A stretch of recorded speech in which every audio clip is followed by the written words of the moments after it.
Super સીડના honour Pintubhai Patel આપણી સાથે ખાસ જોડાયા છે। પિન્ટુભાઈ, ન્યૂઝ કેપિટલમાં આપનું સ્વાગત છે। બજેટ આજે જ્યારે રજૂ થયું, આ બજેટને સૌપ્રથમ તો આપ કઈ રીતે જુઓ છો? આ બજેટને હું અગર જો મારી નજરથી જોવા માંગુ તો આ ભારત દેશનું બજેટ છે, પણ ફોકસ 100% એગ્રીકલ્ચર ઉપર કરવામાં આવ્યો છે। આજે તમે વાત કરો તો જે આપણા ફાઇનાન્સ મિનિસ્ટરે જે શરૂમાં જ કહ્યું છે કે ઓઇલ સીડ્સ છે, પલ્સીસ સીડ છે, અને જે કિસાન વધુ ફાર્મરો ઉપર આની ઉપર ફોકસ કરવામાં આવ્યું છે। ખાસ કૃષિ પ્રધાન આપણો દેશ છે, ખેતીલક્ષી તમને કઈ કઈ જાહેરાતો યોગ્ય લાગી અને શું તમારી આશા અપેક્ષા હતી? અમારી આશા હતી એનાથી પણ વધુ આમાં જાહેરાતો થઈ છે। જે આજે તમે સમજો કે તેલેબિયાનું વાવેતર, જે ભારત દેશમાં જે જરૂરિયાત છે એડિબલ ઓઇલની, એના કરતાં બી ઘણું ઉત્પાદન ઓછું છે। તો આજે ભારત સરકાર તરફથી જે ખેડૂતોને જે કિસાન ક્રેડિટ જે લિમિટ 3 લાખમાંથી 5 લાખ કરવામાં આવી છે, તો એમાંથી નહીં ખેડૂતો સક્ષમ બનશે। Kisan credit cards facilitate short-term loans for 7.7 crore farmers, fishermen and dairy farmers. The loan limit under modified interest subvention scheme will be enhanced from 3 lakh rupees to 5 lakh rupees for loans taken through the KCC.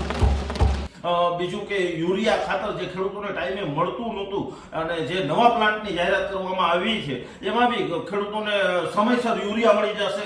અને જે તેલબિયા પાકો ઉપર mainly focus કરવામાં આવ્યું છે, જેની અંદર મગફળી છે, સોયાબીન સીડ છે, તલ સીસમ સીડ છે, મસ્ટર્ડ સીડ છે, તો આપણા દેશને જે એડિબલ ઓઇલ છે બહારથી જે ઇમ્પોર્ટ કરવું પડે છે, અને આ સરકારશ્રીના આ ફોકસ ઉપર અમને એવું લાગે છે કે આવનારા વર્ષોમાં ખેતી પ્રધાન એક જે આપણો વિઝન છે, ખેતી પ્રધાન દેશ જે ભારત દેશને માનવામાં આવ્યું છે, એમાં ઘણી સવર્ણ તકો અમને જોવા મળે છે। ખાસ જ્યારે દેશને એડિબલ ઓઇલની જરૂર છે, આપને શું માને છે અત્યારની પરિસ્થિતિ શું છે? અત્યારની જે પરિસ્થિતિ છે કે આપણા દેશની જે જરૂરિયાત છે એમાંનું ઘણી માત્રામાં આપણે બહારથી ઇમ્પોર્ટ કરવું પડે છે એડિબલ ઓઇલ, અને આપણું દેશનું ભારતનું જે ઉણિયામણ છે તે બહાર ચાલ્યું જાય છે। તો આપણા જ ખેડૂતો આપણા દેશની અંદર જો તેલેબિયા પ્રોડક્ટ જો વાવેતર કરે અને એનું ઉત્પાદન લે, તો એક આપણા દેશના તમામ પબ્લિકને એક અહીંના સસ્તું અને ચોખ્ખું ઓઇલ મળી શકે છે।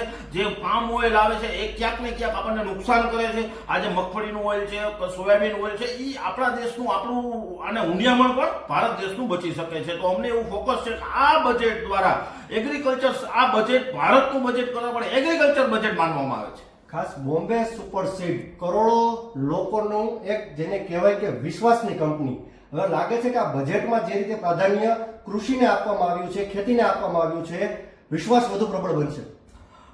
વિશ્વાસ વધુ પ્રબળ બનશે, કારણ કે જો બોમ્બે સુપરની વાત કરો તો બોમ્બે સુપર મેઇન તેલબિયા પ્રોડક્ટ બનાવતી કંપની છે। જેમ કે મગફળી અમારું મેઇન ફોકસ છે, અને સમગ્ર આજે ભારતમાં 22 રાજ્યોમાં સપ્લાય કરતી અમારી કંપની છે। તો આજે ખેડૂત ક્યાંક ને ક્યાંક અવેરનેસ આવી છે, મગફળી લોકો વાવતા થયા છે। અને એમએસપી ની વાત કરો, આજે ગુજરાત સરકાર, ભારત સરકારની જે એમએસપી, તો મગફળીમાં યર ટુ યર એમએસપીમાં વધારો કરવામાં આવ્યો છે, અને આજે પણ એમએસપી 1386 રૂપિયાની જે એમએસપી મગફળીમાં માનવામાં આવી છે એ સારી છે। અને ગુજરાત સરકાર તરફથી આ વર્ષે 2024-25 ની અંદર 10 લાખ ટનથી પણ વધુ મગફળી ખેડૂતોની પરચેસ કરવામાં આવી છે, અને એમએસપી ના ભાવેથી પરચેસ કરવામાં આવી છે। તે જોતા અમને એવું લાગે છે કે આવનારા ટાઈમમાં મગફળી, તલ, સોયાબીન અને તમામ તેલબિયા બિયારણ અને તેલબિયા ક્રોપનું વાવેતર વધશે એવી હું 100% આશા રાખું છું।